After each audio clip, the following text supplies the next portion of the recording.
This book is about success and what it really takes to earn it. It's time someone told it to you straight. You've been bamboozled for too long. There is no magic bullet, secret formula, or quick fix. You don't make $200,000 a year spending 2 hours a day on the internet, lose 30 pounds in a week, rub 20 years off your face with a cream, fix your love life with a pill, or find lasting success with any other scheme that is too good to be true. It would be great if you could buy your success, fame, self-esteem, good relationships, and health and well-being in a nicely clamshelled package at the local Walmart. But that's not how it works. We are constantly bombarded with increasingly sensational claims to get rich, get fit, get younger, get sexier, all overnight, with little effort, for only 3 easy payments of $39.95. These repetitive marketing messages have distorted our sense of what it really takes to succeed. We've lost sight of the simple but profound fundamentals of what it takes to be successful. I'm tired of it. I won't sit back and watch these reckless messages derail people any longer. I wrote this book to take you back to basics. I'm going to help you clear the clutter and bring focus to the core fundamentals that matter. You can immediately implement in your life the exercises and time-tested success principles this book contains to produce measurable and sustainable results. I'm going to teach you to harness the power of the compound effect, the operating system that has been running your life, for better or worse. Use this system to your advantage, and you truly can revolutionize your life. You have heard you can achieve anything you set your mind to, right? Well, only if you know how. The compound effect is the operator's manual that teaches you how to master the system. When you do, there is nothing you can't obtain or achieve. How do I know that the compound effect is the only process you need for ultimate success? Firstly, I have applied these principles to my own life. Now, I hate it when authors beat their chests about their fame and fortune, but it's important you know I speak from personal experience. I'm offering you living proof, not regurgitated theory. As Anthony Robbins mentioned, I've enjoyed significant success in my business endeavors because I've made it a point to live by the principles you'll read in this book. For the past 20 years, I've been intensely studying success and human achievement. I have spent hundreds of thousands of dollars testing thousands of different ideas, resources, and philosophies. My personal experience has proven that, no matter what you learn or what strategy or tactic you employ, success comes as the result of the operating system of the compound effect. Secondly, for the past 16 years, I have been a leader in the personal development industry. I've worked with respected thought leaders, speakers, and authors.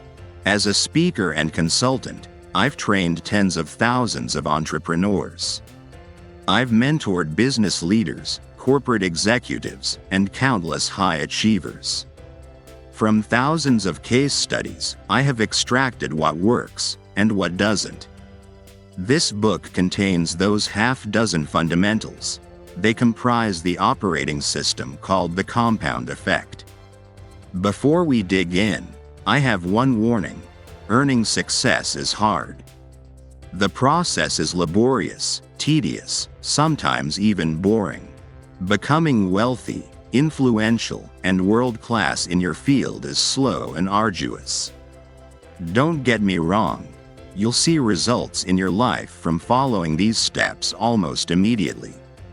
But if you have an aversion to work, discipline, and commitment, you're welcome to turn the TV back on and put your hope in the next infomercial. The one touting promises of overnight success, if you have access to a major credit card. Here's the bottom line. You already know all that you need to succeed.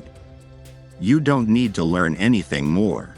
If all we needed was more information, Everyone with an internet connection would live in a mansion, have abs of steel, and be blissfully happy. New or more information is not what you need. A new plan of action is. It's time to create new behaviors and habits that are oriented away from sabotage and toward success. It's that simple. Let's get started. You know that expression, slow and steady wins the race. Ever heard the story of the tortoise and the hare? Ladies and gentlemen, I'm the tortoise. Give me enough time, and I will beat virtually anybody, anytime, in any competition. Why? Not because I'm the best, or the smartest, or the fastest. I'll win because of the positive habits I've developed, and because of the consistency I use in applying those habits. I'm the world's biggest believer in consistency. I'm living proof that it's the ultimate key to success, yet it's one of the biggest pitfalls for people struggling to achieve. Most people don't know how to sustain it. I do. I have my father to thank for that. In essence, he was my first coach for igniting the power of the compound effect. My parents divorced when I was 18 months old, and my dad raised me as a single father. He wasn't exactly the soft, nurturing type. He was a former university football coach, and he hardwired me for achievement. Thanks to Dad, wake-up calls were at 6 o'clock every morning. Not by a loving tap on the shoulder or even the sound of a radio alarm. No, I was awakened each morning by the repetitious pile-driving sound of iron pounding on the concrete floor of our garage, situated next to my bedroom. It was like waking up 12 feet from a construction zone. He'd painted a huge, "No pain, no gain" sign on the wall of the garage, which he stared at while he did countless old-school strongman deadlifts, power cleans, lunges, and squats. Rain, sleet, or shine, Dad was out there in his shorts and tattered sweatshirt. He never missed a day. You could set your watch by his routine. I had more chores than a housekeeper and a gardener put together. Upon returning from school, there was always a list of instructions to greet me. Pull weeds, rake leaves, sweep the garage, dust, vacuum, do the dishes, you name it. And getting behind in school wasn't tolerated. That's just the way it was. Dad was the original, no excuses, guy. We weren't ever allowed to stay home from school sick unless we were actually puking, bleeding, or showing bone. The term, showing bone, came from his coaching days. His players knew they weren't allowed to come out of the game unless they were seriously injured. One time his quarterback asked to be pulled out of the game. Dad said, "Not unless you're showing bone." The quarterback pulled back his shoulder pads, and sure enough, his collarbone was showing. Only then was he allowed to come off the field. One of Dad's core philosophies was, it doesn't matter how smart you are or aren't, you need to make up in hard work what you lack in experience, skill, intelligence, or innate ability. If your competitor is smarter, more talented, or experienced, you just need to work 3 or 4 times as hard. You can still beat them. No matter what the challenge, he taught me to make up in hard work for wherever I might be disadvantaged. Miss free throws at the game? Do 1,000 free throws every day for a month. Not good at dribbling with your left hand? Tie your right hand behind your back and dribble 3 hours a day. Behind in your math? Hunker down, hire a tutor, and work like hell all summer until you get it. No excuses. If you aren't good at something, work harder, work smarter. He walked his talk, too. Dad went from being a football coach to a top salesperson. From there, he became the boss and ultimately went on to own his own company. But I wasn't given loads of instruction. From the beginning, Dad let us figure it out. He was all about taking personal responsibility. He didn't hammer on us every night about homework. We just had to show up with the results. And, when you did, you were celebrated. If we got good grades, Dad took us to Pring's, an ice cream parlor where you could get these king banana splits, 6 scoops of ice cream and all the fixings. Many times my siblings didn't fare as well in school, so they didn't get to go. Getting to go was a big deal, so you worked your butt off to win the trip. Dad's discipline served as an example for me. Dad was my idol, and I wanted him to be proud of me. I also lived in fear of disappointing him. One of his philosophies is, be the guy who says, no. It's no great achievement to go along with the crowd. Be the unusual guy, the extraordinary guy. That's why I never did drugs. He never harped on me about it, but I didn't want to be that guy who just went along because everyone else was doing it. And I didn't want to let Dad down. Thanks to Dad, by age 12, I'd mastered a schedule worthy of the most efficient CEO. Sometimes I griped and moaned. I was a kid. But even then I secretly liked knowing that I had an edge over my classmates. Dad gave me a serious head start on the discipline and mentality it takes to be dedicated and responsible, to achieve whatever I set out to achieve. Today, Dad and I joke about what an addictive overachiever he trained me to be. At 18, I was making a 6-figure income in my own business. By age 20, I owned my own home in an upscale neighborhood. By age 24, my income grew to more than $1 million a year, and by age 27, I was officially a self-made millionaire with a business that brought in more than $50 million in revenue. That just about brings us to the present day, because I'm not yet 40, but I have enough money and assets to last my family the rest of my life. There are lots of ways to screw up a kid, Dad says. At least my way was a pretty good one. You seem to have done pretty well.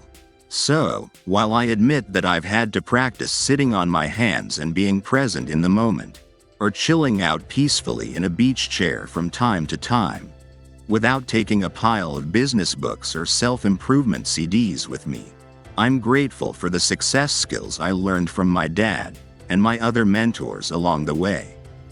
The compound effect reveals the secret behind my success. I'm a true believer in the compound effect because Dad made sure that I lived it each and every day until I couldn't live any other way if I tried. But if you're like most people, you're not a true believer. There are lots of perfectly understandable reasons why. You haven't had the same coaching and example showing you what to do. You haven't experienced the payoff of the compound effect. As a society, we have been deceived. We've been hypnotized by commercial marketing, which convinces you of problems you don't have and sells you on the idea of insta-fixes to cure them. We've been socialized to believe in the fairy tale endings found in movies and novels. We've lost sight of the good, old-fashioned value of hard and consistent work. Let's examine these hurdles one by one. You haven't experienced the payoff of the compound effect. The compound effect is the principle of reaping huge rewards from a series of small, smart choices. What's most interesting about this process to me is that, even though the results are massive, the steps, in the moment, don't feel significant. Whether you're using this strategy to improve your health, relationships, finances, or anything else, the changes are so subtle they're almost imperceptible. These small changes offer little or no immediate result, no big win, no obvious, I told you so, payoff. So, why bother? Most people get tripped up by the simplicity of the compound effect. For instance, they quit after the 8th day of running because they're still overweight. Or, They stop practicing the piano after 6 months because they haven't mastered anything other than chopsticks. Or, they stop making contributions to their IRA after a few years because they could use the cash, and it doesn't seem to be adding up to much anyway. What they don't realize is that these small, seemingly insignificant steps, completed consistently over time, will create a radical difference. Let me give you a few detailed examples. Small, smart choices plus consistency plus time equals radical difference. The magic penny. If you were given a choice between taking $3 million in cash right now or a single penny that doubles in value every day for 31 days, which would you choose? If you've heard this before, you know the penny gambit is the choice you should make. You know it's the course that will lead to greater wealth. Yet, why is it so hard to believe that choosing the penny will result in more money in the end? Because it takes so much longer to see the payoff. Let's take a closer look.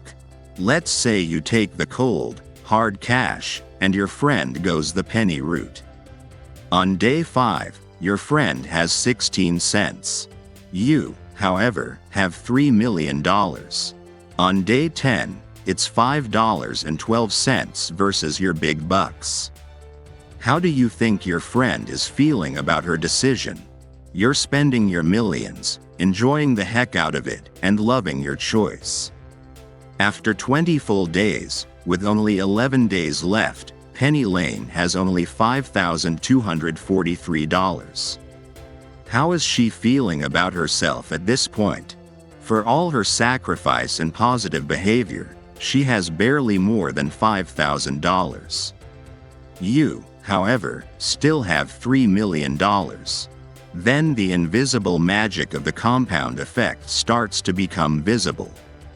The same small, mathematical growth each day makes the compounded penny worth $10,737,418.24 on day 31, more than 3 times your $3 million. In this example, we see why consistency over time is so important. On day 29, you've got your $3 million. Penny Lane has around $2.7 million. It isn't until day 30 of this 31-day race that she pulls ahead, with $5.3 million. And it isn't until the very last day of this month-long ultramarathon that your friend blows you out of the water. She ends up with $10,737,418.24 to your $3 million. Very few things are as impressive as the magic of compounding pennies. Amazingly, this force is equally powerful in every area of your life. Here's another example. 3 friends. Let's take 3 buddies who all grew up together. They live in the same neighborhood with very similar sensibilities. Each makes around $50,000 a year. They're all married and have average health and body weight, plus a little bit of that dreaded marriage flab. Friend number 1, let's call him Larry, plods along doing as he's always done. He's happy, or so he thinks, but complains occasionally that nothing ever changes. Friend number 2, Scott, starts making some small, seemingly inconsequential, positive changes. He begins reading 10 pages of a good book per day and listening to 30 minutes of something instructional or inspirational on his commute to work. Scott wants to see changes in his life, but doesn't want to make a fuss over it.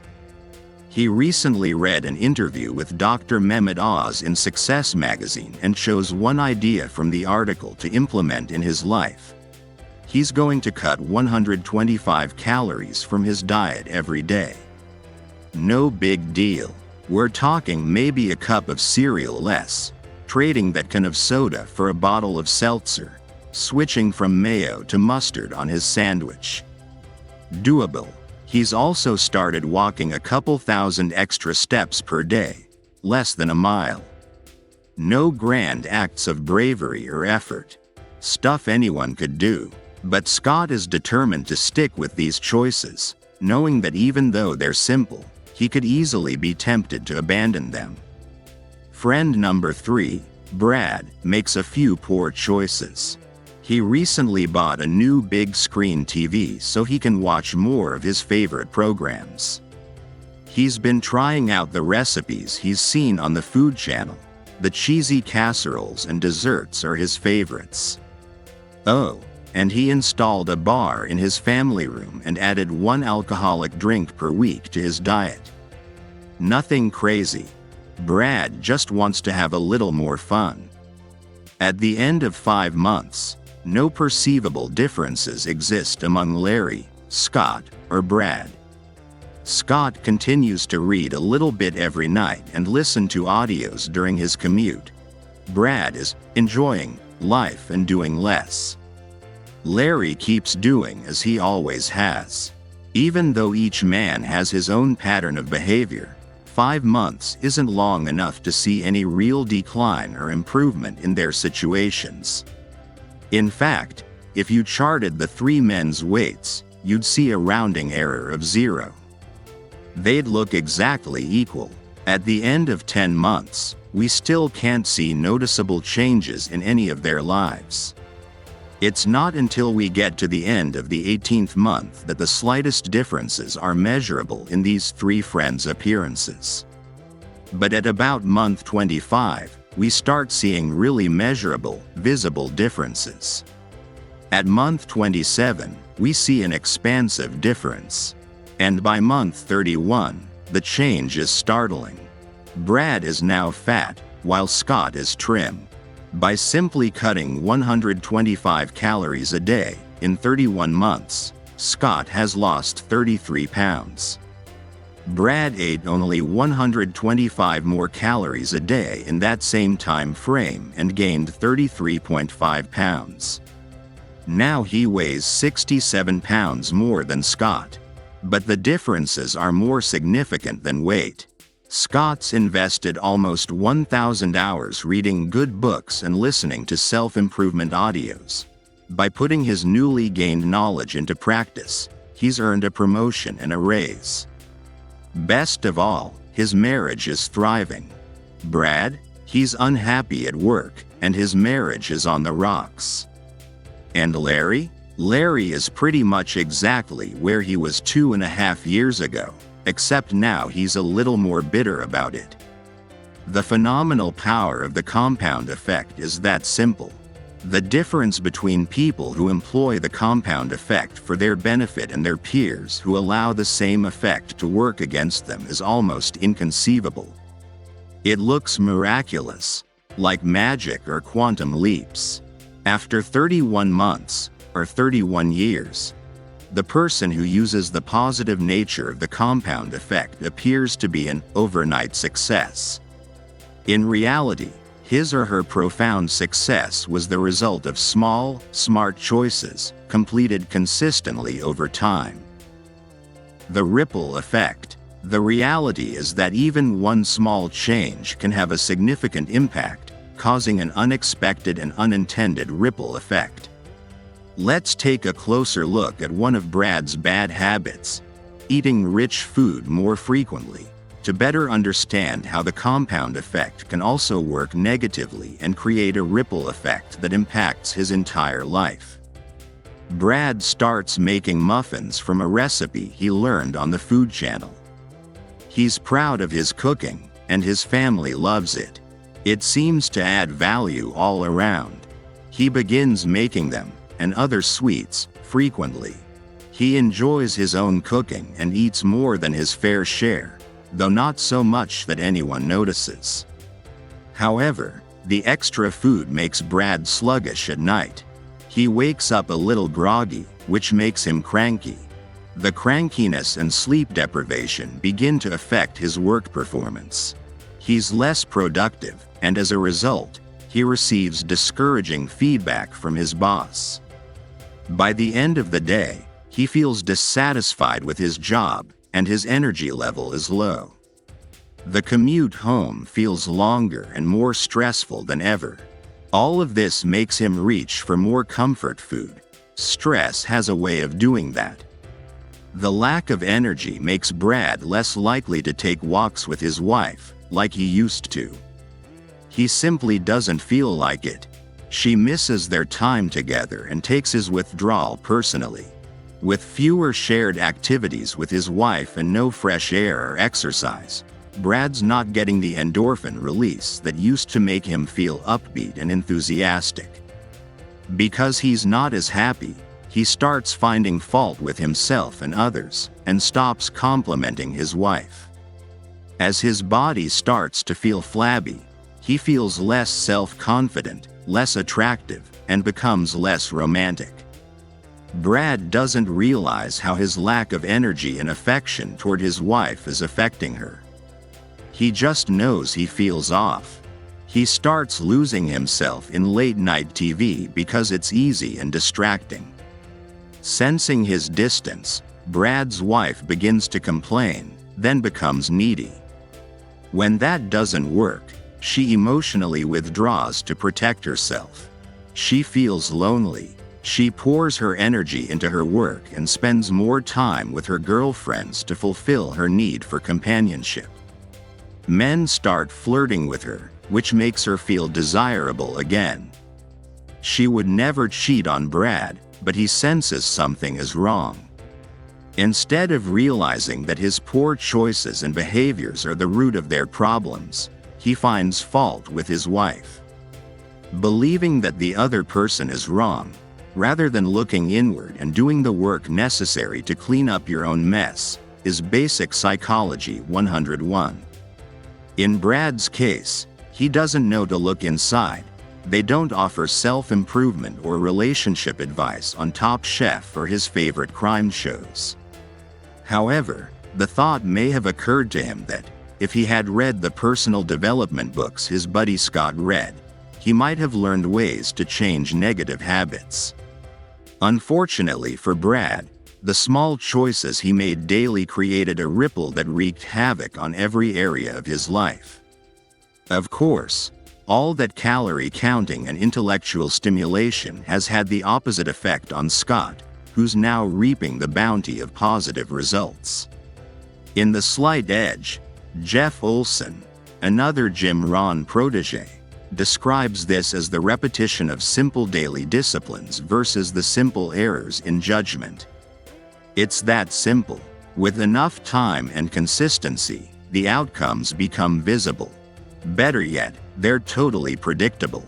The compound effect is predictable and measurable. That's great news. Isn't it comforting to know that you only need to take a series of tiny steps, consistently, over time, to radically improve your life? Doesn't that sound easier than mustering up some grand display of bravery and heroic strength, only to wear yourself out and have to drum up all that energy again later for another attempt, which will likely be unsuccessful? I'm exhausted just thinking about it. But that's what people do. We've been conditioned by society to believe in the effectiveness of a great display of massive effort. Heck, it's downright all-American. The beauty of the compound effect lies in its simplicity. Notice how, on the left side of the diagram, the results are intangible, but how powerfully they differ later on. The behaviors all along the way are exactly the same, but the magic of the compound effect eventually kicks in to bring massive differences in results. Success, old school. The most challenging aspect of the compound effect is that we must keep working consistently and efficiently for a while before we can begin to see the payoff. Our grandparents understood this, even though they didn't spend their evenings glued to TV infomercials promising thin thighs in 30 days or a real estate empire in 6 months.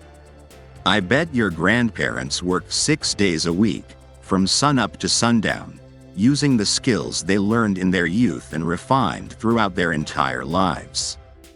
They knew the secret was hard work, discipline, and good habits. It's interesting how wealth tends to skip a generation. Overwhelming abundance often leads to a lackadaisical mentality, which fosters a sedentary lifestyle. Children of the wealthy are especially susceptible. They weren't the ones who developed the discipline and character to create the wealth in the first place, so it makes sense that they might not value wealth in the same way or understand what's needed to maintain it. We often see this sense of entitlement in children of royalty, movie stars, and corporate executives, and to a lesser degree, in children and adults everywhere.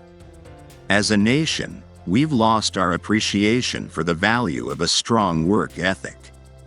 We've had 2, if not 3, generations of Americans who have known great prosperity, wealth, and ease. Our expectations of what it truly takes to create lasting success, things like grit, hard work, and fortitude, aren't alluring, and as a result, have been mostly forgotten. We've lost respect for the strife and struggle of our forefathers. The massive effort they put forth instilled discipline, chiseled their character, and fueled their spirit to brave new frontiers. The truth is, complacency has affected all great empires, including but not limited to the Egyptians, Greeks, Romans, Spanish, Portuguese, French, and English. Why? Because nothing fails like success. Once dominant empires have fallen for this very reason. People reach a certain level of success and become too comfortable. Having experienced extended periods of prosperity, health, and wealth, we become complacent. We stop doing what got us there. We become like the frog in the boiling water, failing to jump to freedom because the warming is so gradual and subtle that we don't notice we're being cooked. If we want to succeed, we need to recover our grandparents' work ethic. It's time to restore our character, not just for the sake of saving America, but for your own greater success and achievement. Don't fall for the genie in a lamp fantasy. You can sit on your couch waiting for checks to arrive in the mail, rub crystals together, walk on fire, channel a 2,000-year-old guru, or chant affirmations if you want. But much of that is commercial manipulation, playing on your weaknesses. Real and lasting success requires work, and lots of it. Here's a quick, real-time story to illustrate the "nothing fails like success" concept. A great new restaurant opened near my home on the beach in San Diego. In the beginning, the place was immaculate. The hostess greeted everyone with a big smile.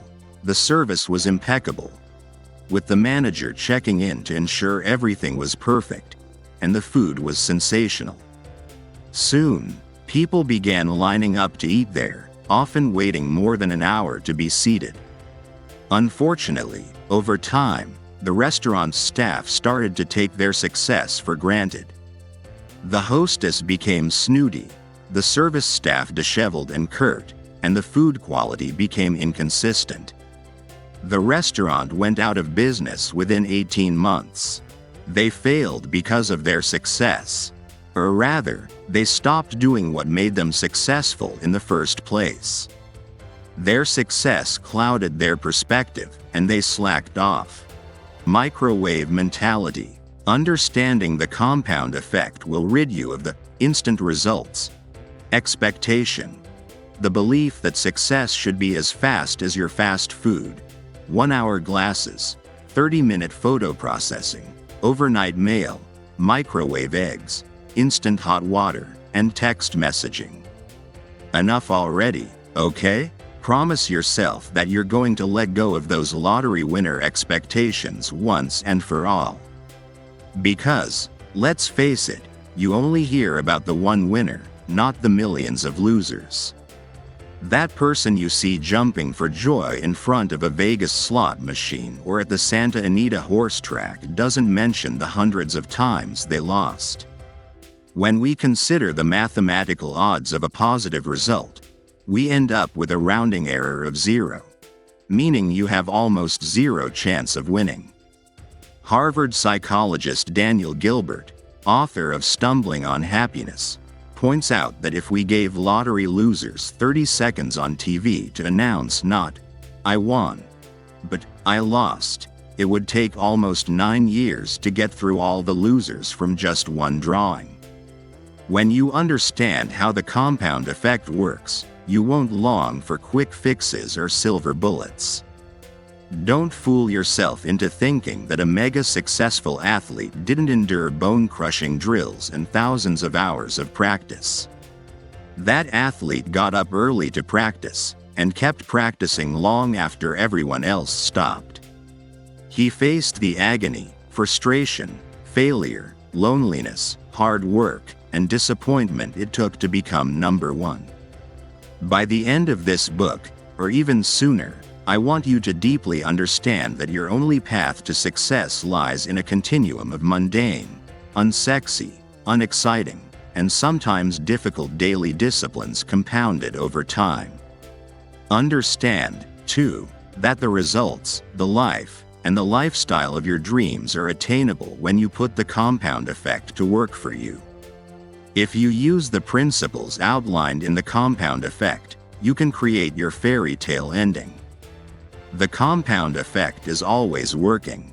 You can choose to make it work for you, or you can ignore it and experience the negative consequences of this powerful principle.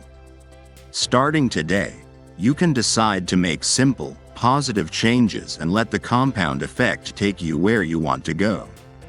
Have I made my point? Good. Join me in the next chapter, where we'll focus on the one thing that controls your life.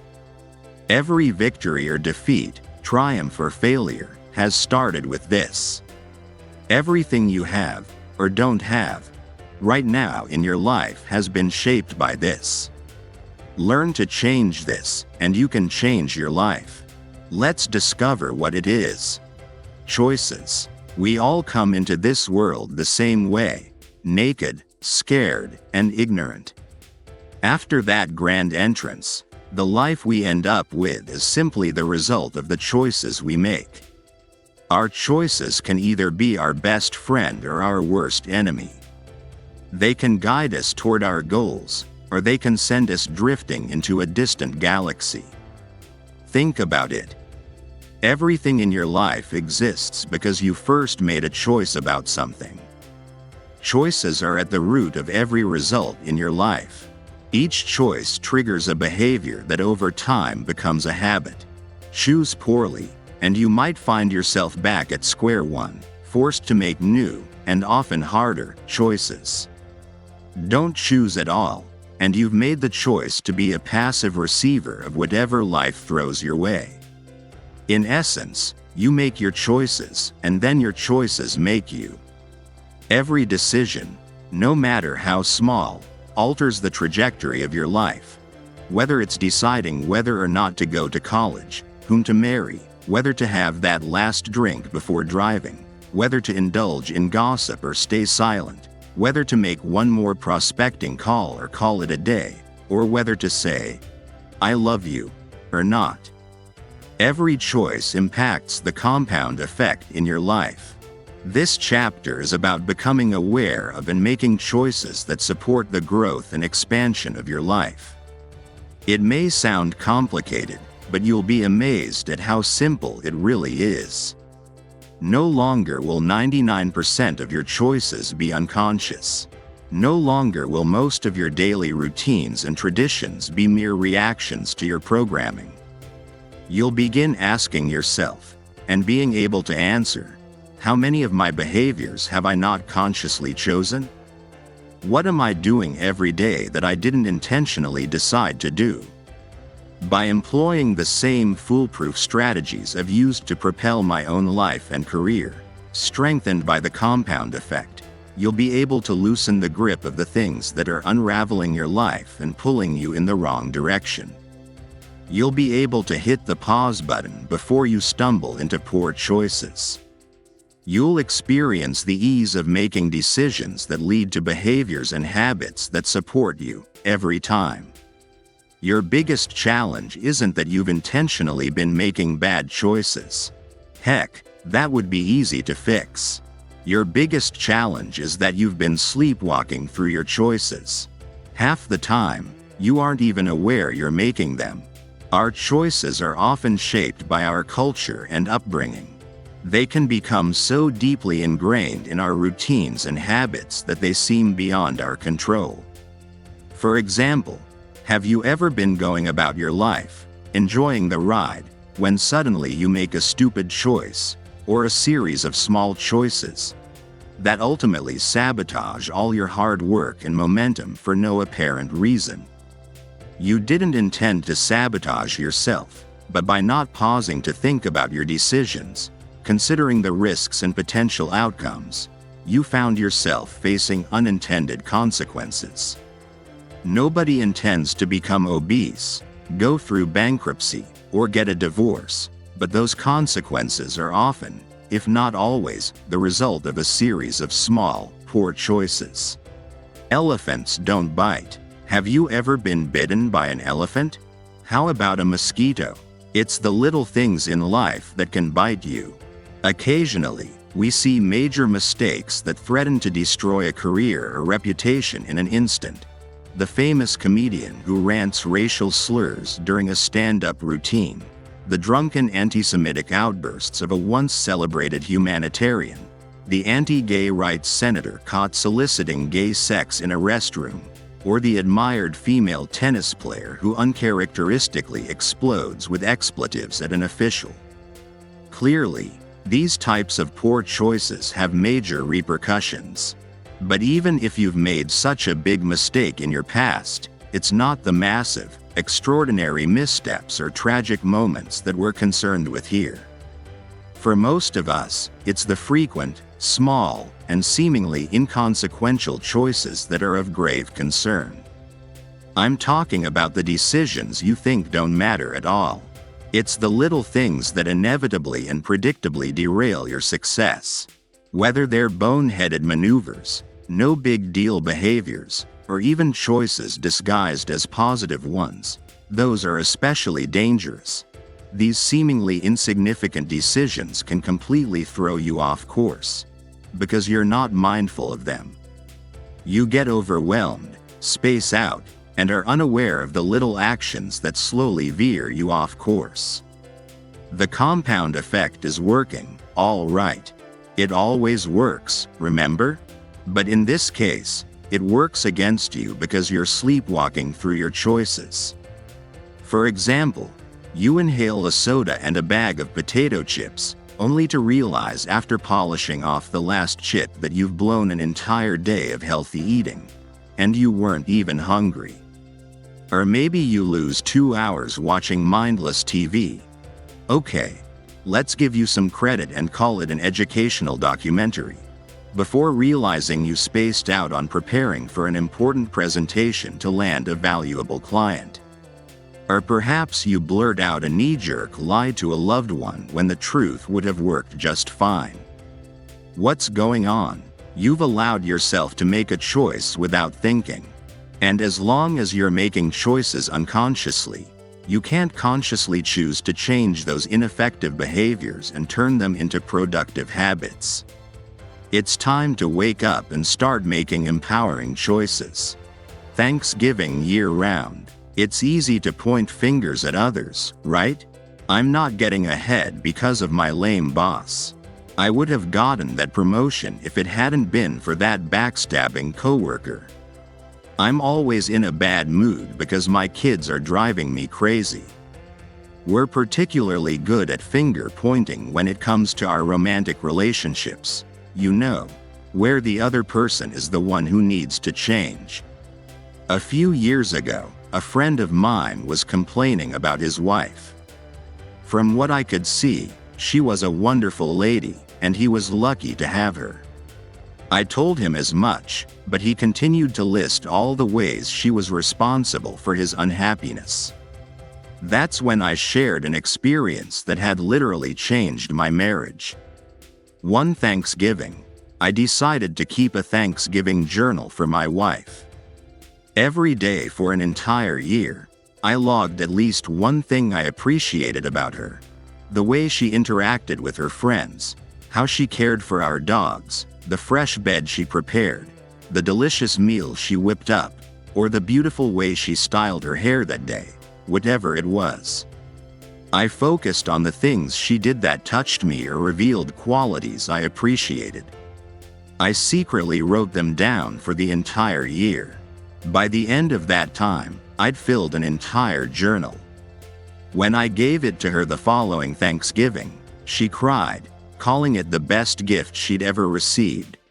Even better than the BMW I'd given her for her birthday. The funny thing was, the person most affected by this gift was me. All that journaling forced me to focus on my wife's positive qualities. I was consciously looking for all the things she was doing right. That heartfelt focus overshadowed anything I might have otherwise complained about. I fell deeply in love with her all over again, maybe even more than before, as I was noticing the subtleties in her nature and behavior, rather than just her obvious traits. My appreciation, gratitude, and intention to see the best in her were things I carried with me each day. This shifted how I showed up in our marriage, which, of course, made her respond differently to me. Soon, I had even more things to write in my Thanksgiving journal. As a result of spending just 5 minutes a day documenting why I was grateful for her, we experienced one of the best years of our marriage, and it's only gotten better. After I shared my experience, my friend decided to start his own Thanksgiving journal for his wife. Within just a few months, he completely turned his marriage around. Choosing to focus on his wife's positive qualities changed how he saw her, which changed how he interacted with her. In turn, she made different choices in how she responded to him. The cycle continued, or, as we might say, it compounded. Owning 100%, we are all self-made men and women, but only the successful take credit for it. I was 18 when I was introduced to the concept of personal responsibility at a seminar, and it completely transformed my life. If you threw out the rest of this book and only practiced this one principle, within 2 to 3 years, the changes in your life would be so profound that your friends and family would struggle to remember the old you. At that seminar, the speaker asked, "What percentage of shared responsibility do you have in making a relationship work?" I was a teenager, full of wisdom about true love. Of course, I had all the answers. 50-50. I blurted out. It seemed so obvious. Both people must share the responsibility equally, or someone's going to get ripped off. 51-49. Shouted someone else, arguing that one person should always do more than the other. Aren't relationships built on self-sacrifice and generosity? 80-20. Called out another. The instructor turned to the easel and wrote 100/0 in big black letters. You have to be willing to give 100% with zero expectation of receiving anything in return, he said. Only when you take 100% responsibility for making the relationship work will it work. Otherwise, a relationship left to chance will always be vulnerable to disaster. Whoa, this wasn't what I was expecting. But I quickly understood how this concept could transform every area of my life. If I always took 100% responsibility for everything I experienced, completely owning all my choices and how I responded to whatever happened to me, I would hold the power. Everything was up to me. I was responsible for everything I did, didn't do, or how I responded to what was done to me. I know you think you take responsibility for your life. Everyone I've met says, of course, I take responsibility for my life. But then you look at how most people operate in the world. There's a lot of finger-pointing, victimhood, blaming, and expecting someone else, or the government, to solve their problems. If you've ever blamed traffic for being late, or decided you're in a bad mood because of something your kid, spouse, or coworker did, you're not taking 100% personal responsibility. You were late because the printer was busy? Maybe you shouldn't have waited until the last minute. A coworker messed up the presentation? Shouldn't you have double-checked it before delivering it? Not getting along with your unreasonable teen? There are countless amazing books and courses to help you navigate that. You alone are responsible for what you do, don't do, or how you respond to what's done to you. This empowering mindset revolutionized my life. Luck, circumstances, or the right situation wasn't what mattered. If it was to be, it was up to me. I was free to fly. No matter who was elected president, how badly the economy tanked, or what anyone else said, did, or didn't do, I was still 100% in control of me. By choosing to liberate myself from past, present, and future victimhood, I'd hit the jackpot. I had the unlimited power to control my destiny. Maybe you believe you're simply unlucky. But really, that's just another excuse. The difference between becoming fabulously rich, happy, and healthy or broke, depressed, and unhealthy lies in the choices you make throughout your life. Nothing else will make the difference. Here's the thing about luck. We're all lucky. If you're alive, in good health, and have a little food in your cupboard, you are incredibly lucky. Everyone has the opportunity to be lucky. Beyond basic health and sustenance, luck comes down to a series of choices. When I asked Richard Branson if he felt luck played a part in his success, he answered, "Yes, of course, we are all lucky." If you live in a free society, you are lucky. Luck surrounds us every day.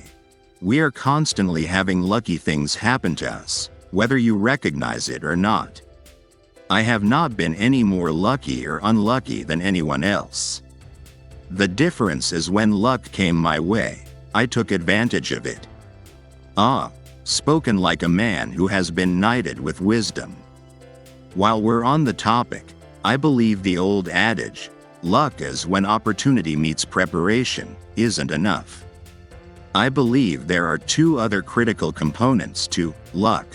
The complete formula for getting lucky: preparation, personal growth, plus attitude, belief, mindset, plus opportunity. A good thing coming your way, plus action. Doing something about it equals luck preparation. By consistently improving and preparing yourself, your skills, knowledge, expertise, relationships, and resources, you'll be ready to seize great opportunities when they arise, when luck strikes. Then, you can be like Arnold Palmer, who told Success magazine in February 2009, "It's a funny thing. The more I practice, the luckier I get." Attitude. This is where luck evades most people, and where Sir Richard is spot on with his belief that luck is all around us. It's simply a matter of seeing situations, conversations, and circumstances as fortuitous. You cannot see what you don't look for, and you cannot look for what you don't believe in. Opportunity. It's possible to make your own luck, but the luck I'm talking about here isn't always planned for or expected. At this stage of the formula, luck doesn't have to be forced. It's a natural occurrence that often shows up seemingly on its own. Action. This is where you come in. However, this luck was delivered to you by the universe, God, the Lucky Charms leprechaun, or whoever or whatever you associate with your good fortune. It's now your job to act on it. This is what separates the Richard Bransons from the Joseph Wallingtons. Joseph who? Exactly. You've never heard of him. That's because he failed to act on all the lucky things that came his way. So, no more whining about the cards you were dealt. the great defeats you suffered, or any other circumstances. Countless people face greater disadvantages and more obstacles than you, yet they're wealthier and more fulfilled. Luck is an equal opportunity distributor. Lady Luck shines on all, but instead of holding an umbrella over your head, you've got to have your face to the sky. When it comes down to it, it's all you, baby. There's no other way around it. University of Hard Knocks. Nearly a decade ago, I was asked to become a partner in a new startup venture. I invested a significant sum of money into the deal and worked tirelessly on it for nearly 2 years, only to later discover that my partner had mismanaged and squandered all the funds. I lost over $330,000. I didn't try to sue him. In fact, I even lent him more money later for a personal situation. The bottom line was, the loss was my fault. I had agreed to be his partner without doing enough due diligence on his background and character. During our time in business, I wasn't inspecting what I was expecting. I could justify it by saying I trusted him, but the truth was, I was guilty of being lazy by not watching the finances more closely. Not only had I made the choice to start this relationship in business, but I'd also made countless choices to ignore obvious red flags and warning signs. Because I chose not to be fully responsible for the business, in the end, I was responsible for the results. When I learned of the wrongdoings, I chose not to waste any more time fighting it. Instead, I licked my wounds, learned my lesson, and moved on. In hindsight, I'd make the same choice to move on again today. Now, I challenge you to do the same. No matter what has happened to you, take full responsibility for it, whether it's a victory or a defeat. Own it. My mentor, Rohn, once said, "The day you graduate from childhood to adulthood is the day you take full responsibility for your life." Today is your graduation day.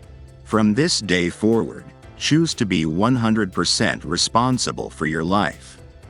Eliminate all your excuses. Embrace the fact that you are freed by your choices, as long as you take full responsibility for them. It's time to make the choice to take control. Your secret weapon, your scorecard. I'm about to walk you through one of the greatest strategies I've ever used in my personal development. This strategy helps me take control of the choices I make each day, causing everything else to fall into place and leading to behaviors and actions that guide my habits into alignment like loyal, dutiful minions. Right now, pick an area of your life where you most want to be successful. Do you want more money in the bank? A trimmer waistline? The strength to compete in an Ironman event? A better relationship with your spouse or kids? Picture where you are in that area, right now. Now imagine where you want to be. Richer, thinner, happier, whatever your goal may be. The first step toward change is awareness. To get from where you are to where you want to be, you have to start by becoming aware of the choices that lead you away from your desired destination. Become very conscious of every choice you make today so you can begin making smarter choices going forward. To help you become aware of your choices, I want you to track every action related to the area of your life you want to improve. If you want to get out of debt, track every penny you spend. If you want to lose weight, track everything you eat. If you want to train for an athletic event, track every step you take and every workout you do. Carry around a small notebook, something you'll keep in your pocket or purse at all times, along with a writing instrument. Write it all down, every day, without fail. No excuses, no exceptions. Imagine like Big Brother's watching you, or like my dad and I are going to make you do 100 push-ups if you miss. It may not sound like much, writing things down on a little piece of paper, but tracking my progress and missteps is one of the reasons I've accumulated the success I have. The process forces you to be conscious of your decisions. But as Jim Rohn would say, what's simple to do is also simple not to do. The magic isn't in the complexity of the task. The magic is in doing simple things consistently, long enough to spark the miracle of the compound effect. So, be wary of neglecting the simple things that make the big things in your life possible. The biggest difference between successful people and unsuccessful people is that successful people are willing to do what unsuccessful people are not. Remember that. It will come in handy many times throughout life when you're faced with a tough, tedious, or difficult choice. Money trap. I learned the power of tracking the hard way after I acted like a complete fool with my finances. In my early 20s, when I was making a lot of money selling real estate, I had a meeting with my accountant. "You owe well over $100,000 in taxes," he said. "What?" I replied. "I don't have that kind of cash just lying around." "Why not?" he asked. "You made several times that amount. Surely you set aside the taxes due on that income." "Apparently not," I admitted. "Where did the money go?" he asked. "I have no idea," I confessed. The truth was, the money had slipped through my fingers without me even noticing. Then my accountant did me a huge favor. "Son," he said, locking eyes with me, "you need to get a grip. I've seen this happen 100 times before. You're spending like a drunken fool, and you don't even know where the money's going. That's stupid. Stop it. You're now deep in the hole. You'll have to earn even more just to pay your back taxes. Keep this up, and you'll dig your financial grave with your own wallet." I immediately got the message. Here's what my accountant had me do.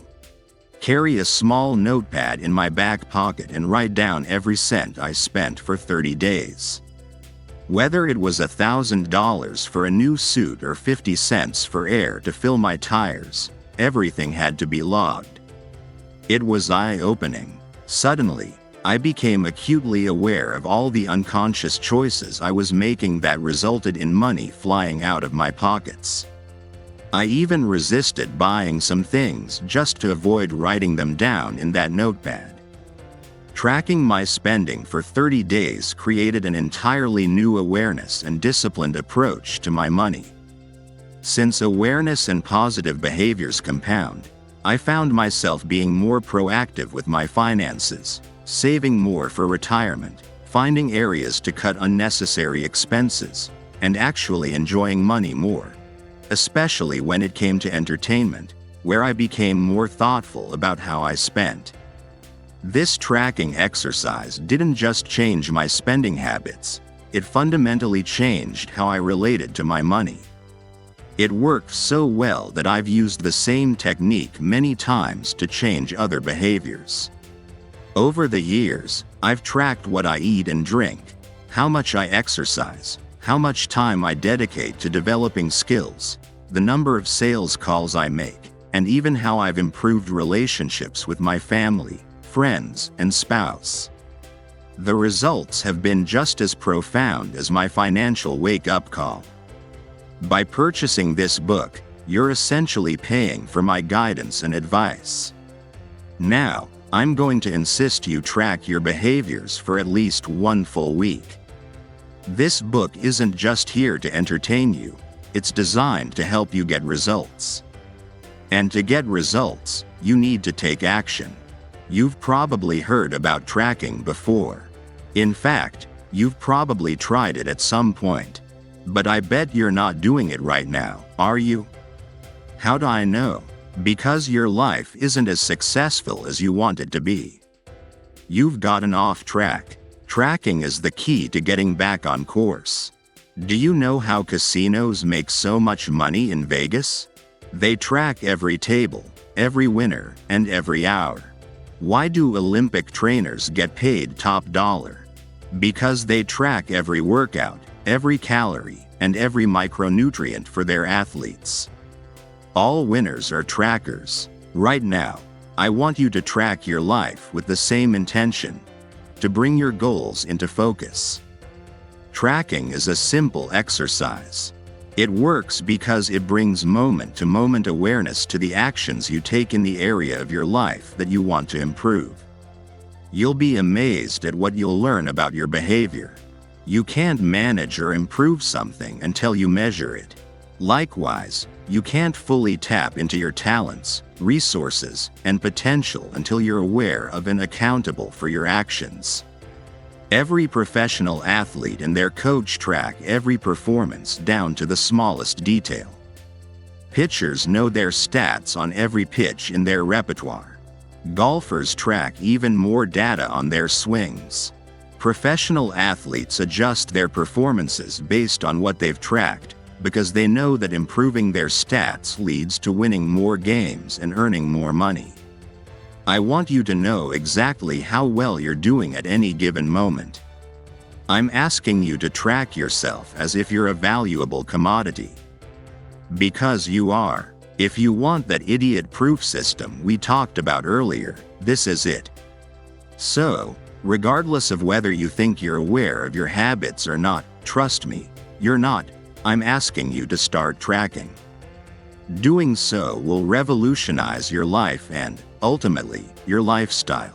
Keep it slow and easy. Don't panic. We're starting easy. Just track one habit for 1 week. Choose the habit that has the most control over you. This is where you'll begin. Once you experience the power of the compound effect, you'll naturally want to apply this practice to other areas of your life. In other words, you'll choose to track your choices. Let's say you decide to get your eating under control because you want to lose weight. Your task is to write down everything you eat, from the steak, potatoes, and salad at dinner to all the little choices throughout the day.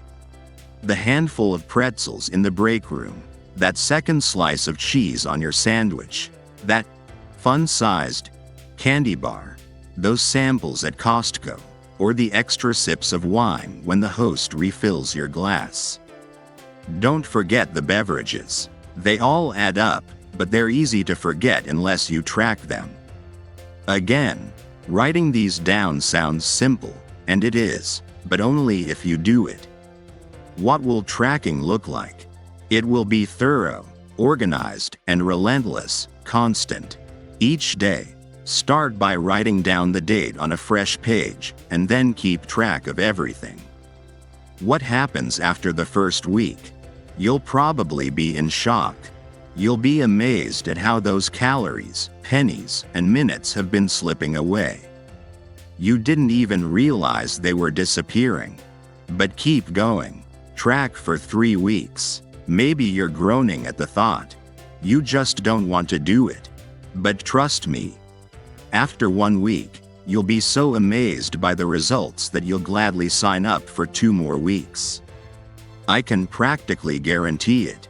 Why 3 weeks? You've probably heard that it takes about 3 weeks to form a habit. While it's not an exact science, it's a solid benchmark, and it's worked for me. So, ideally, I want you to track your behavior for 21 days. If you refuse, that's fine, but let's be real. You're reading this book because you want to change your life, right? I promised you that change would take slow, steady work, didn't I? This action may not be easy, but it's simple and doable. So do it. Promise yourself to start today. For the next 3 weeks, carry a small notepad, or a larger one, if that's more motivating, and write down everything in the category you've chosen to track.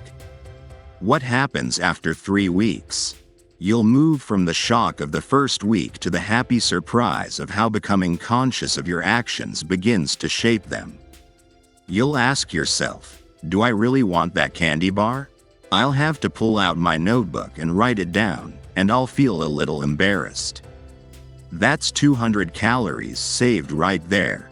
If you turn down that candy bar every day, you'll have already lost a pound in just over 2 weeks. You'll add up that $4 coffee on your way to work and realize, wow, I've just spent $60 on coffee in 3 weeks. That's $1,000 a year, and compounded, $51,833.79 over the next 20 years. Wait, did I just say your $4 a day coffee habit could cost you $51,833.79 in 20 years? Yes, I did. Did you know that every dollar you spend today, no matter where it goes, is costing you nearly $5 in 20 years and $10 in 30 years? That's because if you invested $1 at an 8% return, in 20 years, it would grow to nearly $5. So every dollar you spend today is like taking $5 out of your future pocket. I used to make the mistake of thinking that if an item cost $50, that's all it was costing me. Yes, in today's dollars, that's true. But if you factor in the potential value of that same $50 after 20 years of investment, the true cost is 4 or 5 times greater. In other words, when you see something that costs $50, ask yourself, is this really worth $250? If it's worth that to you today, then it's worth buying. Keep this in mind next time you walk into a store like Costco, with all those tempting items you didn't know you needed. You might go in planning to buy $25 worth of necessities but leave with $400 of stuff instead. My garage is full of Costco impulse buys. Next time you find yourself in a store like that, consider the future value of your purchases.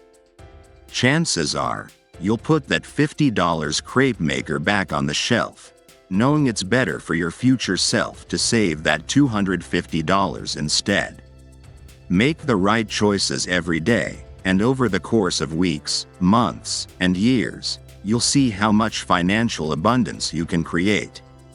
When you track with awareness, you'll approach life in a whole new way. You'll ask yourself, is that coffee every day really worth the eventual cost of a Mercedes-Benz? Because that's the price it's costing you. More importantly, you won't be sleepwalking through life anymore. You'll be awake, conscious, and making better choices, all because of a simple notebook and pen. Amazing, right? The unsung, unseen hero. Once you begin tracking your life, you'll start to focus on the tiniest things you're doing right, and just as importantly, the smallest things you're doing wrong. When you consistently make even the smallest course corrections, over time, you'll see remarkable results. But don't expect immediate celebrations. These small course corrections are often invisible. Chances are, no one will notice them anytime soon. There won't be applause, and no one will hand you a congratulations card or a trophy for your discipline. But eventually, the compounding effect of these tiny adjustments will lead to extraordinary results. It's those small, seemingly insignificant disciplines that pay off in the long run. The behind-the-scenes effort that nobody sees, yet makes all the difference. Consider this. A horse wins a race by a nose, but earns 10 times the prize money. Is the horse 10 times faster? No. Just a little bit better. That slight edge came from the extra laps around the track, better nutrition, and the jockey's extra work. It's the same with athletes and high performers. For example, after hundreds of tournaments and thousands of strokes, the difference between the number 1 ranked golfer and the number 10 golfer is only about 1.9 strokes. Yet, the prize money difference is 5 times greater, $10 million for the top golfer versus $2 million for the 10th.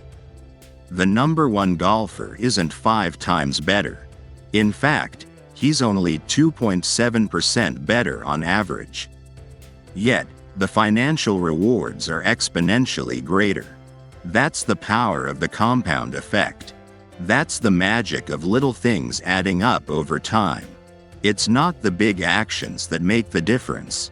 It's the millions of small, consistent choices that separate the ordinary from the extraordinary. Being one stroke better doesn't come from a single grand gesture. It's about those countless small things that aren't accounted for when you're putting on the green jacket. These small, often unnoticed habits, when tracked and improved, compound into extraordinary success. Let me show you a few more ways that tracking small changes can lead to massive payoffs. Take a walk. I was mentoring a CEO of a sizable company doing more than $100 million in sales annually. Phil was an entrepreneur and the founder of the company. The company was doing fine, but I detected a lack of engagement, trust, and enthusiasm in the culture of his organization. I wasn't too surprised. It turned out that Phil hadn't been in parts of his own building for more than 5 years. He had never spoken personally to more than 80% of his staff. He basically lived in a bubble with his management team. I asked Phil to track just one change. 3 times a week, he had to step outside of his office and walk around the building. His goal was to seek out at least 3 people whom he saw doing things right or had heard good things about and give them some personal acknowledgement of his appreciation. This one small change in his behavior took less than an hour a week but had massive effects over time. The employees Phil took the time to recognize began to go the extra mile and work harder to earn his greater appreciation. Other employees started to perform better, observing that great effort was recognized and appreciated. The ripple effect of their new attitude transferred to their customer interactions, improving the customer's experience with the company, increasing repeat and referral business, which, in turn, increased everyone's pride. That simple change, over the period of 18 months, did a complete 180 on the company culture. Net profits grew by more than 30% during that time, utilizing the same staff and zero additional investment in marketing. All because Phil committed to one small, seemingly insignificant step done consistently over time. Money tree. 12 years ago, I had a wonderful assistant, Kathleen. She earned $40,000 a year at the time. She was tasked with managing the registration table situated at the back of the room during one of my lectures on entrepreneurship and wealth building. The next week, she came into my office. "I heard you talk about saving 10% of everything you earn," she told me. "That sounds nice, but there is no way I could do that. It's totally unrealistic." She proceeded to tell me about all her bills and financial obligations. After she wrote them all out, it was obvious there really wasn't any money left over at the end of the month. "I need a raise," she said. "I'll do better than that," I told her. "I'm going to teach you how to become wealthy." It wasn't the answer she was looking for, but she agreed. I taught Kathleen how to track her spending, and she began to carry her notebook. I told her to open a separate savings account with only $33, just 1% of her existing monthly income. I then showed her how to live on $33 less the next month, bringing in her own lunch just 1 day a week instead of going downstairs to the deli and ordering a sandwich, chips, and a drink. The next month, I had her save only 2%, $67. She saved the additional $33 by changing her cable subscription service. The next month, we went up to 3%. We canceled her subscription to People magazine. It was time to study her own life. And instead of going to Starbucks twice a week, I told Kathleen to buy Starbucks beans and other fancy fixings and make her own coffee in the office. She grew to like that even better, me too. By the end of the year, Kathleen was saving 10% of every dollar she earned without noticing a significant impact on her lifestyle. She was amazed that one discipline also had a ripple effect on many other disciplines in her life. She calculated what she spent on mind-numbing entertainment and began investing that money in personal growth instead. After feeding her mind with several hundred hours of inspirational and instructional content, her creativity started to soar. She brought me several ideas on how we could make and save more money in our organization. She presented me with a plan that she would implement in her spare time if I promised to reward her with 10% of all the money-saving strategies and 15% of all the new revenue strategies that proved profitable. By the end of the second year, she was earning more than $100,000 a year on the same $40,000 base salary. Kathleen eventually started her own independent contract service business that took off. I ran into Kathleen at an airport 2 years ago. She now earns more than $250,000 a year and has saved and created more than $1 million in assets. She's a millionaire. All starting from the choice to take one small step and start saving $33 a month. Time is of the essence.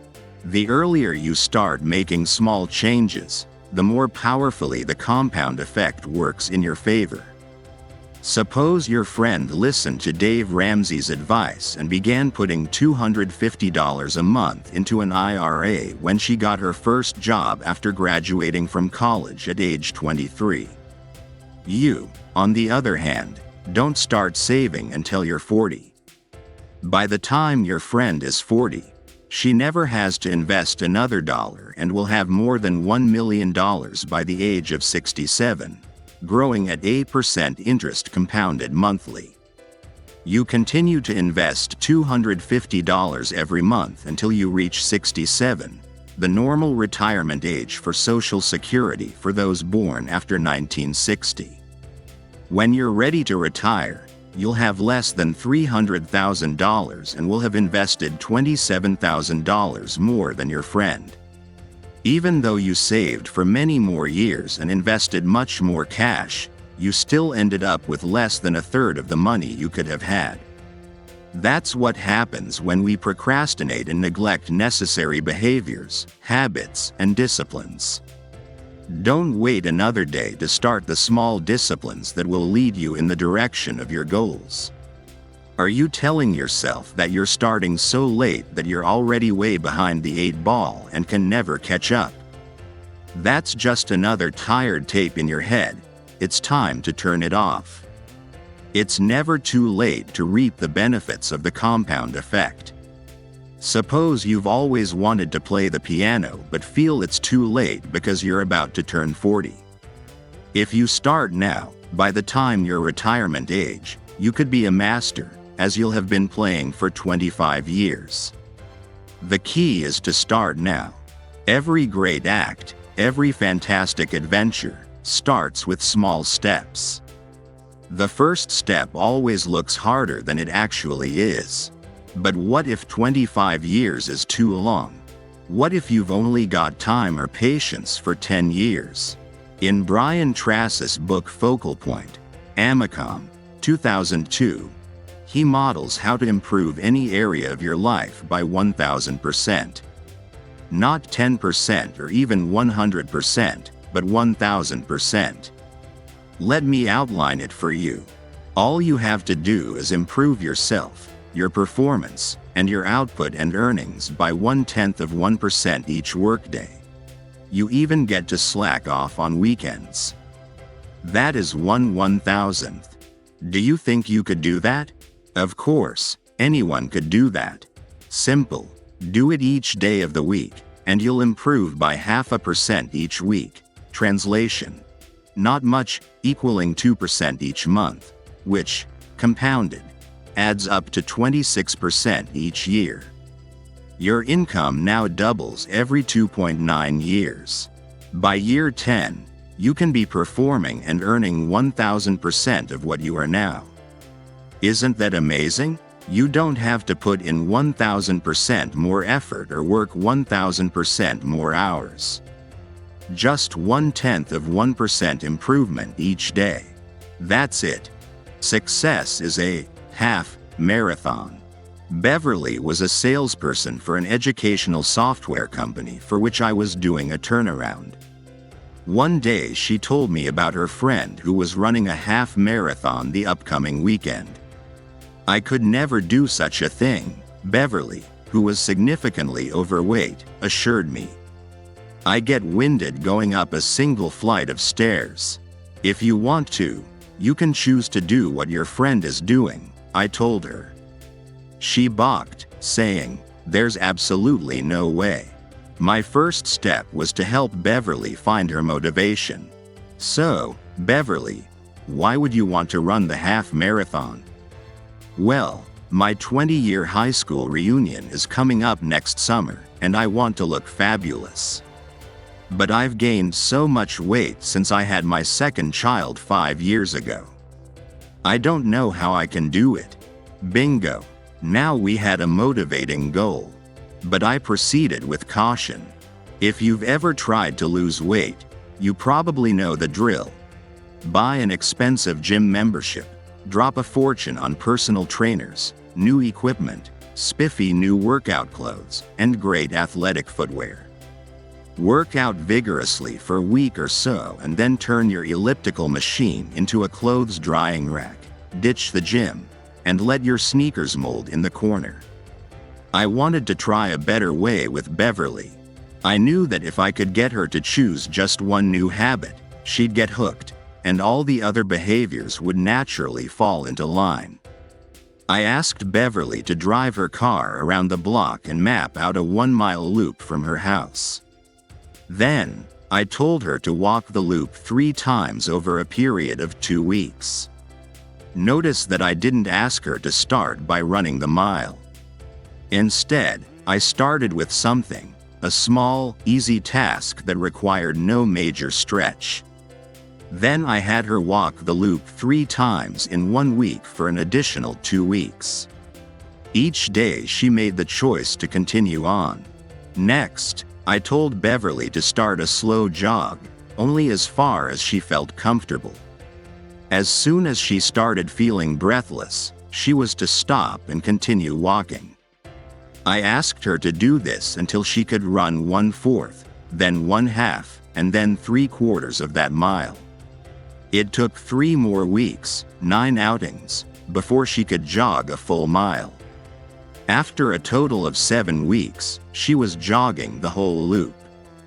That might seem like a long time for such a short victory, right? After all, half of a marathon is 13.1 miles. 1 mile is nothing. What was something, however, was that Beverly was beginning to see how her choice to get fit for the reunion, her why power, as I'll soon explain, was fueling her new health habits. The compound effect had been set in motion and was starting its miraculous process. I then asked Beverly to increase her distance 1/8 of a mile each outing, an almost unnoticeable length, maybe only 300 steps further. Within 6 months, she was running 9 miles without any discomfort at all. In 9 months, she was running 13.5 miles regularly, more than the distance of a half marathon, as part of her running routine. More exciting, though, was what happened in other areas of her life. Beverly lost her cravings for chocolate, a lifelong obsession, and heavy, fatty foods. Gone. The increased energy she felt from the cardiovascular exercise and better eating choices helped her bring more enthusiasm to her work. Her sales performance doubled during the same period, which was great for me. As we saw in the previous chapter, the ripple effects of all this momentum raised her self-esteem, which made her more affectionate toward her husband. Their relationship became more passionate than it had been since college. Because she had renewed energy, her interaction with her children became more active and animated. She noticed she no longer had time to hang out with her Debbie Downer friends, who still gathered together after work for greasy appetizers and drinks. She made new, healthy friends in a running club she joined, which led to a whole host of additional positive choices, behaviors, and habits. Following that first conversation in my office and Beverly's decision to find her why power and commit to a series of small steps, she lost more than 40 pounds, becoming a walking and running billboard for fit and empowered women. Today, Beverly runs full marathons. Your life is the product of your moment-to-moment choices. In our Success CD, May 2010, TV's Biggest Loser fitness trainer Jillian Michaels shared with me a powerful childhood story. When I was a kid, my mom would have these elaborate Easter egg hunts for me. I would run around the house, and when I would get close to a hidden egg, she'd say, "Oh, you're warm. You know, you get closer to it, oh, you're on fire. And then you move away from the egg, and she'd go, oh, you're cold, you're freezing." I teach contestants that, on a moment-to-moment basis, I need them to think about their happiness and their ultimate goal as being warm. How every choice and every decision they make in the moment is getting them closer to that ultimate goal. Since your outcomes are all a result of your moment-to-moment choices, you have incredible power to change your life by changing those choices. Step by step, day by day, your choices will shape your actions until they become habits, where practice makes them permanent. Losing is a habit, so is winning. Now let's work on permanently instilling winning habits into your life. Eliminate sabotaging habits and instill the needed positive habits, and you can take your life in any direction you desire, to the heights of your greatest imagination. Let me show you how. Habits. A wise teacher was taking a stroll through the forest with a young pupil and stopped before a tiny tree. "Pull up that sapling," the teacher instructed his pupil, pointing to a sprout just coming up from the earth.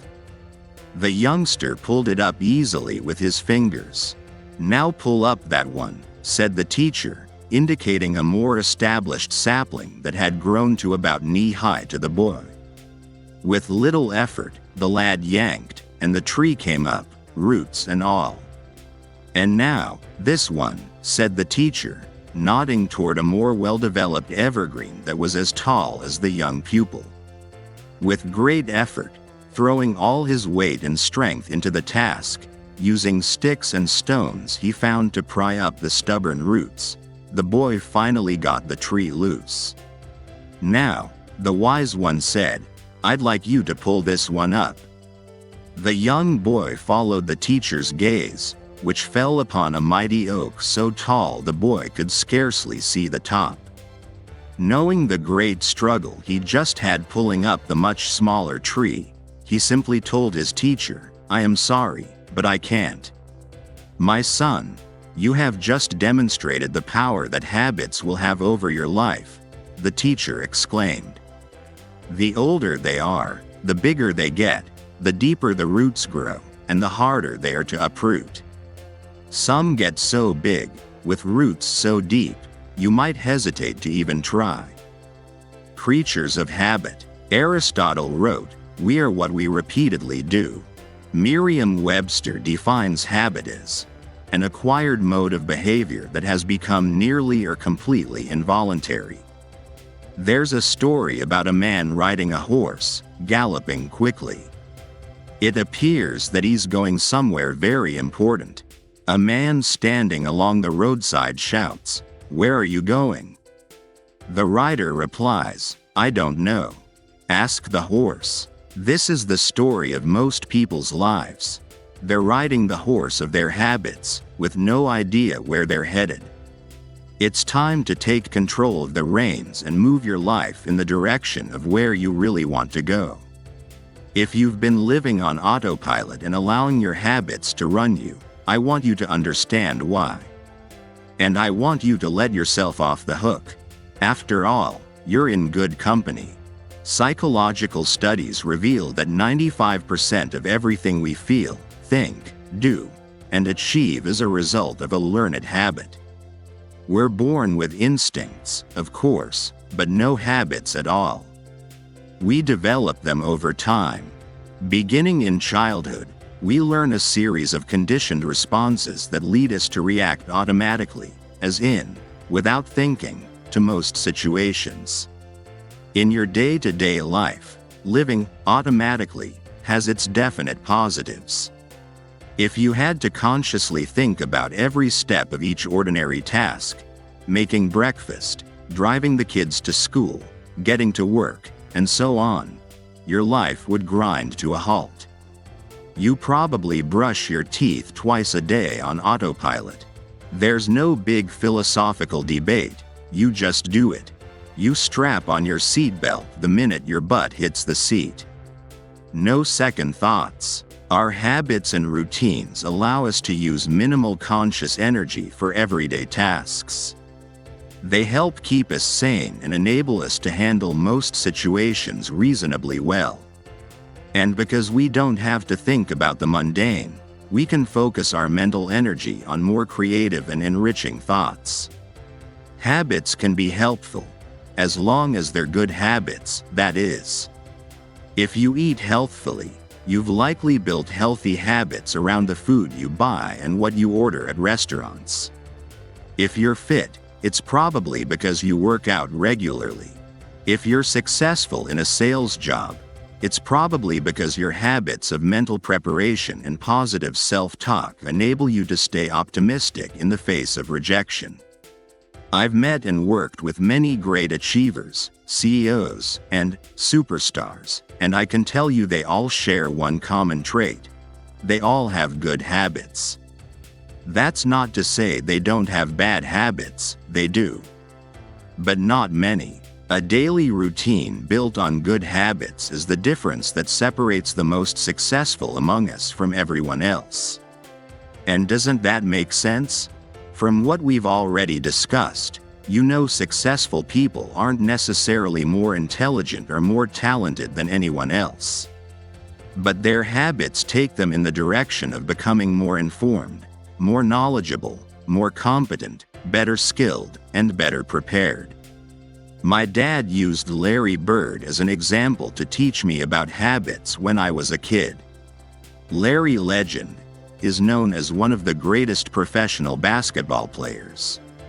But he wasn't known for being the most athletically talented player. Nobody would have described Larry as graceful on the basketball court. Yet, despite his limited natural athletic ability, he led the Boston Celtics to 3 world championships and remains one of the best players of all time. How did he do it? It was Larry's habits, his relentless dedication to practice and improving his game. Bird was one of the most consistent free throw shooters in the history of the NBA. Growing up, his habit was to practice 500 free throw shots every morning before school. With that kind of discipline, Larry made the most of his God-given talents and kicked the butts of some of the most gifted players on the court. Like Larry Bird, you can condition your automatic and unconscious responses to be those of a developed champion. This chapter is about choosing to make up for what you lack in innate ability with discipline, hard work, and good habits. It's about becoming a creature of champion habits. With enough practice and repetition, any behavior, good or bad, becomes automatic over time. That means that even though we developed most of our habits unconsciously, by modeling our parents, responding to environmental or cultural associations, or creating coping mechanisms, we can consciously decide to change them. It stands to reason that since you learned every habit you have, you can also unlearn the ones that aren't serving you well. Ready? Here goes. Start by thinking your way out of the instant gratification trap. We understand that scarfing Pop-Tarts won't slenderize our waistlines.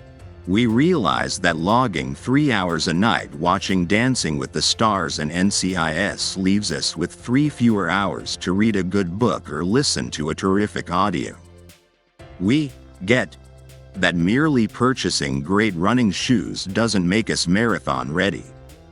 We're a rational species. At least that's what we tell ourselves. So why are we so irrationally enslaved by so many bad habits? It's because our need for immediate gratification can turn us into the most reactive, non-thinking animals around. If you took a bite of a Big Mac and immediately fell to the ground clutching your chest from a heart attack, you might not go back for that second bite.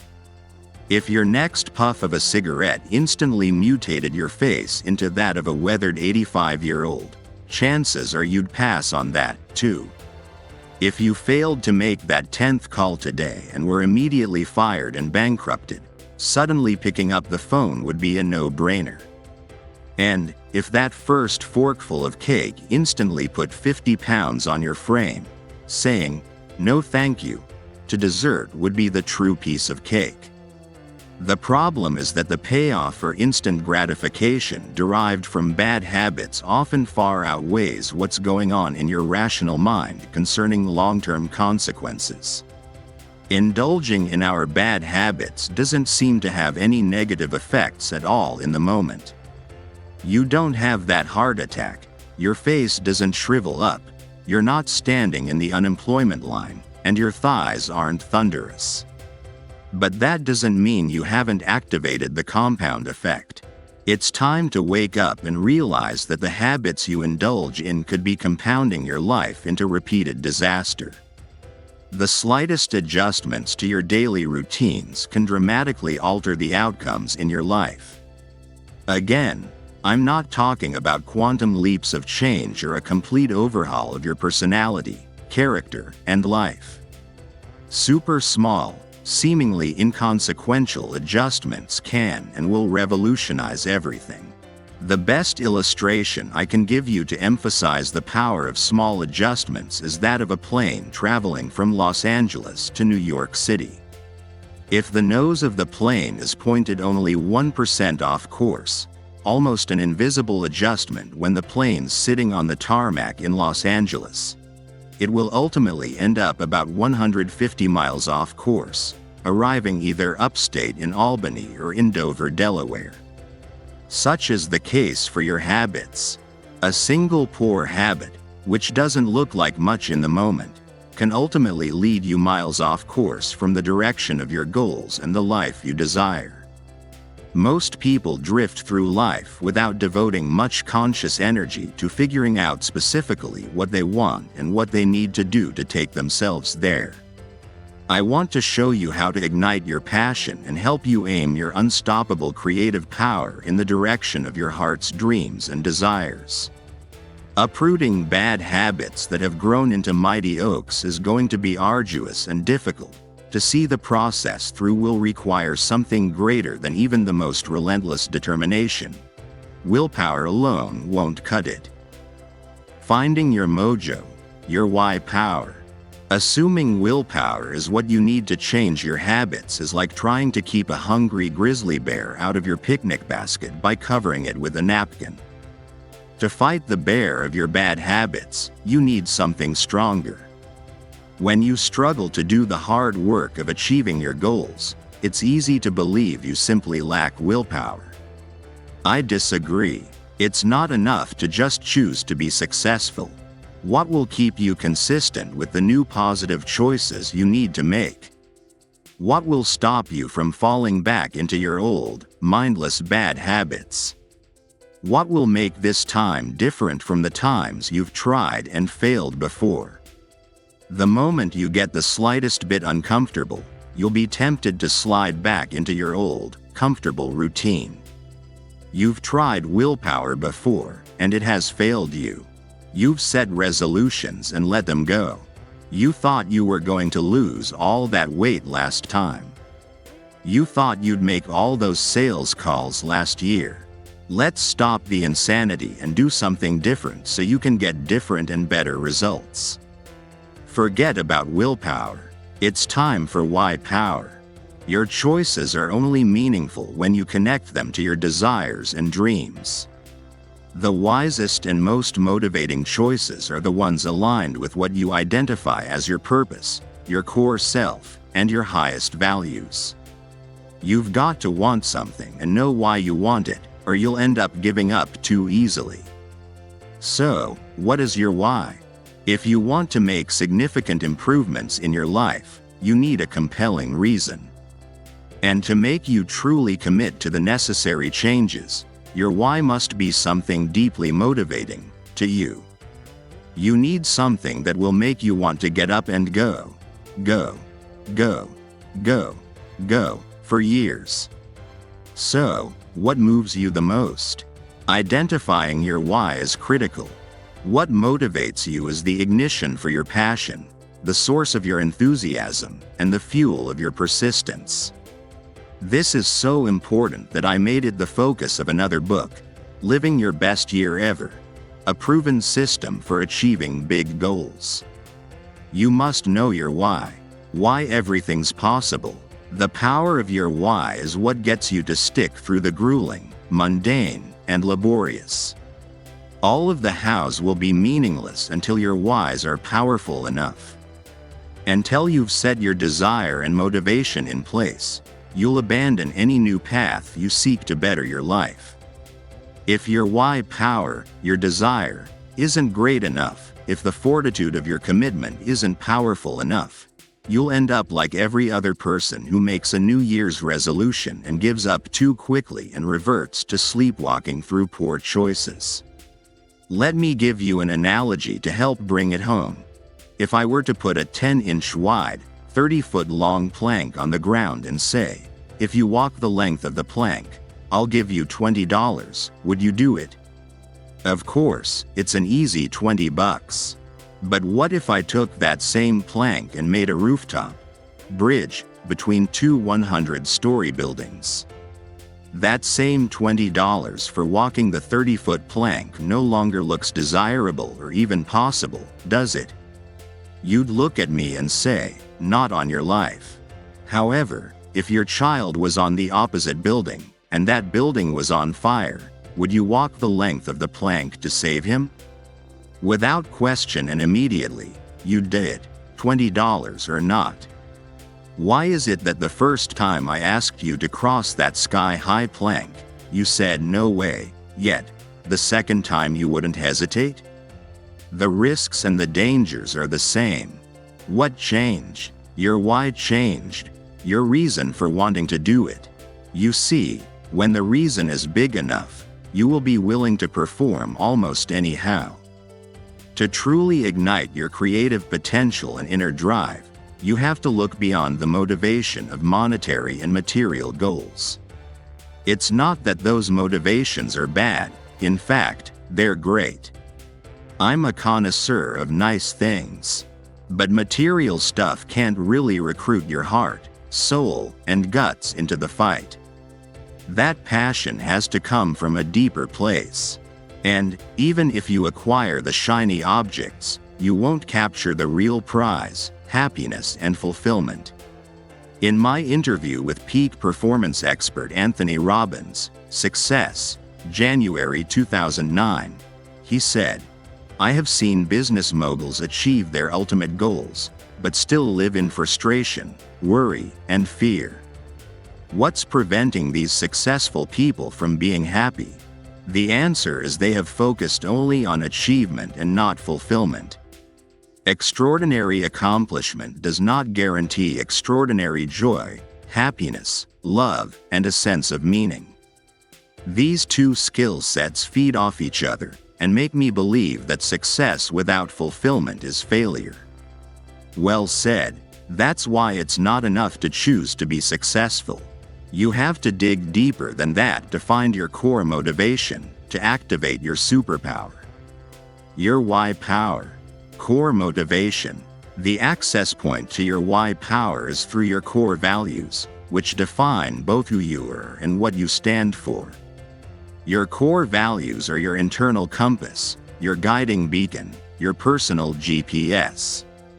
They act as the filter through which you run all of life's demands, requests, and temptations, ensuring they lead you toward your intended destination. Defining and properly calibrating your core values is one of the most important steps in redirecting your life toward your grandest vision. If you haven't clearly defined your values, you may find yourself making choices that conflict with what you truly want. For example, if honesty is important to you but you surround yourself with liars, there's a conflict. When your actions contradict your values, you'll end up unhappy, frustrated, and despondent. In fact, psychologists tell us that nothing creates more stress than when our actions and behaviors aren't aligned with our values. Defining your core values also makes life simpler and more efficient. Decision-making becomes easier when you are certain of your values. When faced with a choice, ask yourself, does this align with my core values? If it does, do it. If it doesn't, don't, and don't look back. All fretting and indecision are eliminated. Find your fight. People are either motivated by something they want or something they don't want. Love is a powerfully motivating force, but so is hate. Contrary to social correctness, it can be good to hate. Hate disease, hate injustice, hate ignorance, hate complacency, and so on. Sometimes, identifying an enemy lights your fire. Some of my greatest motivation, determination, and persistence came when I had an enemy to fight.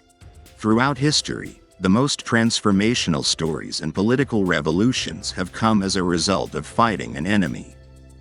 David had Goliath. America had the British. Luke had Darth Vader. Rocky had Apollo Creed. Young professionals have the Man. Rush Limbaugh had the liberals. Lance Armstrong had cancer. Apple has Microsoft. Microsoft has Apple. We could go on, but you get the point. Enemies give us a reason to stand tall with courage. Having to fight challenges your skills, your character, and your resolve. It forces you to assess and sharpen your talents and abilities. Without a motivating fight, we can become complacent. We lose our strength and purpose. Some of my mentorship clients worry that their why power derives from less than noble goals. They feel guilty for wanting to prove the naysayers wrong, get back at someone who doubted them, beat the competition, or finally one-up a sibling who always overshadowed them. But, in reality, it doesn't matter what the motivation is, as long as it is legal and moral. You don't have to be driven by a great humanitarian cause. What matters is that you feel fully motivated. Sometimes, a powerfully negative emotion or experience can be transformed into an even more powerful and successful outcome. This was certainly true for one of history's most celebrated football coaches, Pete Carroll. When we featured Carroll in Success magazine in September 2008, he explained his early motivation like this: "When I grew up, I was a little dink. I couldn't do much because I was just too small. It took me a couple of years to get to a place where I could be competitive. All that time, I was living with the fact that I was much better, and I needed to fight to prove it. I was frustrated because I knew I could be special." Carroll's need to fight ultimately brought out his greatness. Our March 2010 issue of Success magazine featured an interview with acclaimed actor Anthony Hopkins. I was surprised to learn that his extraordinary talent and determination blossomed from anger. Hopkins admitted to being a terrible student, burdened with dyslexia and attention deficit hyperactivity disorder before such diagnoses existed. He was labeled a problem child. "I was a source of worry for my parents," Hopkins revealed. "I had no apparent future because schooling and education were important, but I didn't seem to have the ability to grasp what was being taught to me. My cousins were all brilliant. I felt resentful and rejected by a whole society and was very depressed. Hopkins harnessed his anger. At first, it propelled him to seek success outside of academics and athletics. He discovered a glimmer of talent in acting and used his frustration with the labels he'd been given to fuel his commitment to the craft. Today, Hopkins is considered one of the greatest actors alive. As a result of the fame and fortune he has acquired, he has been able to help countless people recover from substance abuse and support important environmental efforts. Though his initial motivation wasn't rooted in a noble cause, his fight was clearly worthwhile. We all have the power to make choices. We can take back control by refusing to blame chance, fate, or anyone else for our outcomes. It is within our ability to change everything. Rather than allowing past hurtful experiences to drain our energy and sabotage our success, we can use them to fuel positive, constructive change. Goals. As I mentioned before, the compound effect is always at work, continuously shaping your future. The question is, where is it taking you? You can harness this relentless force and use it to propel yourself to new heights, but first, you must know where you want to go. What goals, dreams, and destinations do you desire? When I attended the funeral of Paul J. Meyer, another mentor of mine, I was reminded of the richness and diversity of his life. He achieved, experienced, and contributed more than most people could in multiple lifetimes. Reading his obituary made me reflect on the quantity and scale of the goals I had set for myself. If Paul were here, he would tell us, if you are not making the progress that you would like to make and are capable of making, it is simply because your goals are not clearly defined. One of Paul's most memorable quotes perfectly illustrates the power of goal setting. Whatever you vividly imagine, ardently desire, sincerely believe, and enthusiastically act upon, must inevitably come to pass. The one skill most responsible for the abundance in my life has been learning how to effectively set and achieve goals. Something almost magical happens when you channel your creative power toward a well-defined target. I've witnessed this time and again. The highest achievers in the world succeed because they have mapped out their vision with clarity and intention. The person who has a clear, compelling, and burning why will always outperform even the most talented individuals focused solely on the how. How goal setting actually works.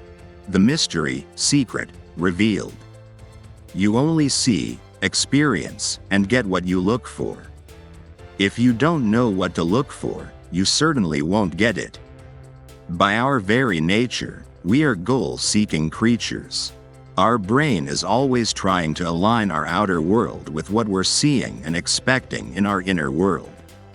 So, when you instruct your brain to look for the things you want, you will begin to see them. In fact, the object of your desire has probably always existed around you, but your mind and eyes weren't open to seeing it. In reality, this is how the law of attraction really works. It is not the mysterious, esoteric voodoo it sometimes sounds like. It's far simpler and more practical than that. We are bombarded with billions of sensory, visual, audio, physical, bytes of information each day. To keep ourselves from going insane, we ignore 99.9% of them, only really seeing, hearing, or experiencing those upon which our mind focuses. This is why, when you think something, it appears that you are miraculously drawing it into your life. In reality, you're now just seeing what was already there. You are truly attracting it into your life.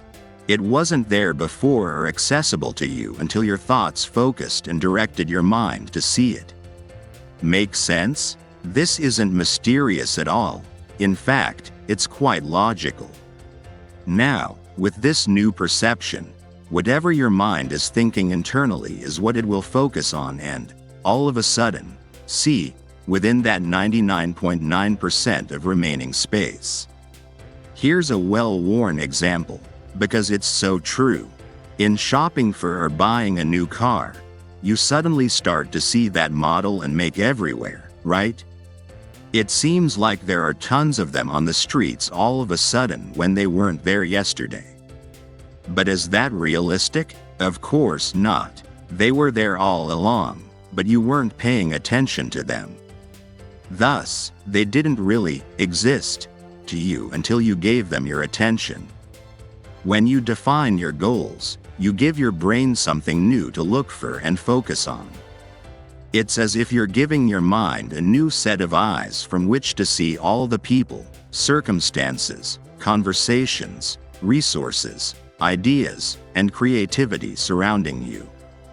With this new perspective, an inner itinerary, your mind proceeds to match up on the outside what you want most on the inside, your goal. It's that simple. The difference in how you experience the world and draw ideas, people, and opportunities into your life after you have clearly defined your goals is profound. In one of my interviews with Brian Tracy, he put it this way: top people have very clear goals. They know who they are and they know what they want. They write it down and they make plans for its accomplishment. Unsuccessful people carry their goals around in their head like marbles rattling around in a can. And we say a goal that is not in writing is merely a fantasy. And everybody has fantasies, but those fantasies are like bullets with no powder in the cartridge. People go through life shooting blanks without written goals, and that's the starting point. I suggest that you take some time today to make a list of your most important goals. I recommend considering goals in all aspects of your life, not just for your business or finances. Be wary of the high price of putting too much focus on any single aspect of your life to the exclusion of everything else. Go for whole life success. Balance in all the aspects of life that are important to you: business, finances, health and well-being, spirituality, family and relationships, and lifestyle.